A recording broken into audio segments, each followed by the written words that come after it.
Hey, this is Rick Cassells from exercisesforinjuries.com. In this video, what I wanted to go through was 4 ways to get more out of your bridge exercise. And I'll get Orsi to demonstrate them.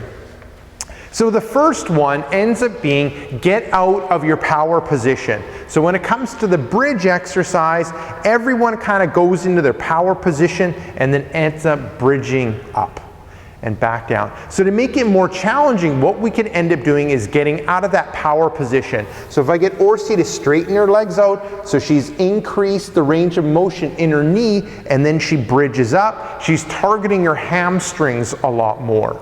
Now if she decreases the bend in her knees and bridges up, so she's bent the knees more, now she's targeting her glutes a lot more.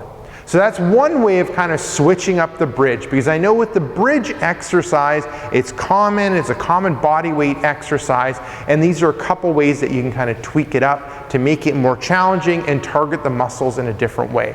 So the second way ends up being staggering it. So when it comes to the feet, we go into that power position. Now if we bring one foot a little bit more forward and one foot a little bit back, and then go into that bridge position. Now we've ended up challenging things a little bit more. One's targeting more on the glutes, one's targeting more when it comes to the hamstring. And then the third way of doing it is going wider. So when we do the bridge, we should end up being hip width apart, but if we end up going wider than hip width apart and then going up into the bridge, we end up targeting glute med and the glute max in a different way. And then number 4 ends up being a band march. So you end up putting the band over your feet and bringing it up just above your knees. And the band ends up being an excellent tool that you can end up using with the bridge, but then also, in a bridge position, also when it comes to standing, doing a variety of walking, standing exercises. So you're in a bridge position, you end up having the tubing just above the knee joint, and now what you're going to do is go up into a bridge, and now you're going to bring one knee up and come back down, and then alter knees up. So you're keeping that bridge position, knee, hip, and shoulders, and now you're kind of going into that band march. Perfect, awesome, thank you, Orsi. So with all these, you can end up doing a wide variety of things when it comes to the bridge. You can do, as we did, continuous exercises and doing like 8 to 10 repetitions.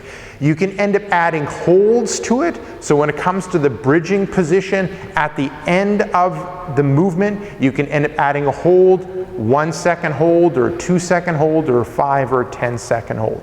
So there you go. Next time you end up doing the bridging exercise, try to make it a little more challenging and doing things a little bit more different in order to target your hamstrings, your glute maximus, and your glute medius a little bit differently, and also targeting your core in a different way.